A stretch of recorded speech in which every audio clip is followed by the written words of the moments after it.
He's mine now. Hey, what's up everyone, this is Volkus here. Today I've got a little Lego review for you. This is the First Order General Polybag from May the 4th, 2016.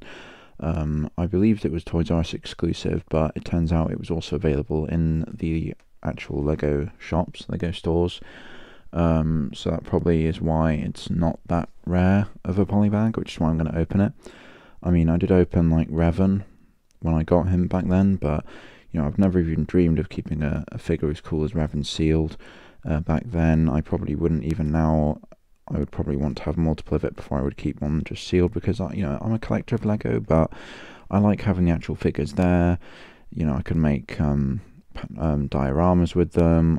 I want to try and make stop motions with them and just display them. So there's a lot of cool things that you can do that you can't do with them sealed in the bag. So this figure, I don't believe he looks like that one First Order guy out of, I don't think he was even in Last Jedi, but I don't remember Last Jedi well enough to remember every random First Order character. But the one in Rise of Skywalker, the one with like grey hair who ends up shooting Hux and stuff, it looks like him, but this was in 2016, so it was before Rise of Skywalker, and because of how badly the trilogy was planned, I doubt that character had even been written yet. So anyway, regardless of that, he is a general. So we're going to open the polybag. I actually had kind of lost where this had ended up for a while, so I'm glad I found it now. It's struggling a bit to be opened here. I don't want to open it roughly. Okay, it's coming out now. Come on. Open, you okay, there we go, it's opening now. So, yeah, I'm probably going to keep this polybag just as like a hopefully not in too rough of a condition, just, you know, opened bag. So there we go, let's get the pieces out. Of course, it's a very simple polybag, this one. There are only, I believe, only 4 pieces. Yeah. So he's not even armed with like a little blaster pistol or anything, but, you know, in terms of May the 4th figures, this one it's okay, because at least it's not as bad as the Stormtrooper. If you remember that one, I think that might have been the 2015 or 2007, I don't know, whichever May the 4th that was. It was awful. It was literally a First Order Stormtrooper with the body swapped out. I don't think there was a single exclusive piece, and it was just such an uninspired figure. Compare that to a literal Old Republic Sith Lord, Darth Revan, from the year before, 2014. One of the best LEGO Star Wars figures ever made, and that was a May the 4th exclusive. I do understand the argument that you might not want figures that good to be a May the 4th exclusive, because then it means that many people might not get it. But at the same time, for a figure of rarity, you do have to have a certain quality, I think. So, you know, that Stormtrooper was crap. So, here he is. This is the General for the first time. I've got him out of the bag. Now, we'll go over the printing. This isn't too much of a detailed figure, but it has a few details that I quite like. So, first of all, we'll have a look at his cap. I'm not sure what you'd call this this cap, but you know, it kind of looks like a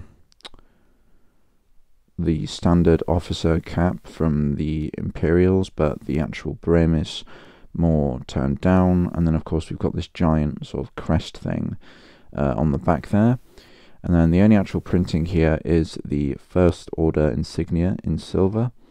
I don't know how well you can see that. Let's try and get it focused on that.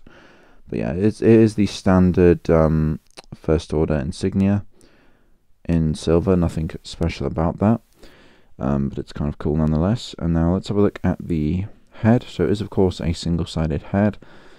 I don't recognize this face print, so it may have been used before or after this. I can't really remember it.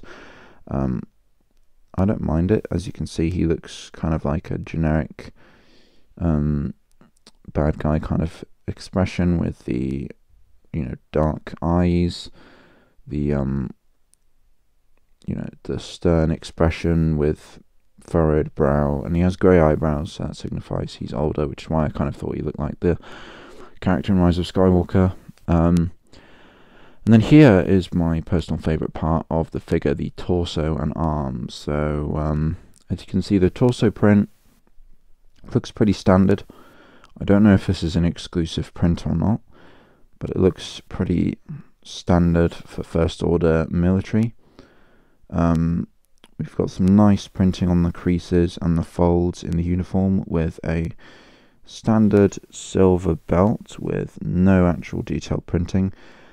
We do have back printing, thankfully, with the belt that keeps going across the back, with some simple creases and details for the uniform there. But the thing that makes it actually the thing I like about it the most is, as you can see on the arm, now this printing doesn't actually wrap around the whole arm, but it's actually quite nice, very detailed printing. I don't know how well I'm going to be able to show this, because for some reason my camera does not want to focus right now. But yeah, basically it's a rank insignia on his wrist here, or forearm, and it looks pretty nice. It's basically just the 2 gold lines with silver dots lining on the inside again. I really apologize that my camera doesn't really want to focus right now. But yeah, that's probably my favorite part of the figure, the printing on the arm. Then right here we do have standard plain black legs. So overall, this figure, there really isn't much more to, there isn't anything to show apart from this, to be honest. The figure is quite common, especially from a 4th figure. It doesn't have, I don't think, apart from possibly the arm and maybe the head, it doesn't have any exclusive parts that I recognize. Even if it does, like the whole figure, the printed parts are exclusive. They're just not that different or interesting to make him really valuable. And of course, he's not even like a specific named character, so that's also going to drop the value. Do I dislike this figure? Well, not really. It's a decent enough figure. It's just, compared to some of the other amazing exclusive offerings we've had for the May the 4th figures, like of course Revan, my personal favourite, and then other top class ones like the Shadow Arf Trooper. I don't know if the Chrome, I can't remember about the Chrome Stormtrooper, whether he is or not. I don't think he was actually, but definitely the Shadow Arf Trooper and Revan are just a couple of examples that I remember of some of the greatest May 4th figures. So compared to them, this guy isn't really anything special, but he's not that bad. He's definitely a lot better than that Stormtrooper. And yeah, is he worth getting? I mean, obviously, if you collect First Order, this is kind of a must-have figure in my opinion. Definitely a decent piece for that collection. I'm not really collecting First Order at all at the moment, but it's still kind of a neat figure to have. And it was officially before I started to loathe Disney Star Wars, so it's kind of, I don't associate it as being from The Last Jedi or from Rise of Skywalker, despite saying it looks like the guy from Rise of Skywalker, whose name I can't remember. It to me is from Force Awakens, because it was released in 2016. It could be from The Last Jedi as well, but anyway.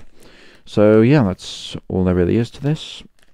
Hope you enjoyed the little video, and I do have a the actual Discord video is coming. I've just had to continue working on it because of the new stuff that Brawlhalla has added in.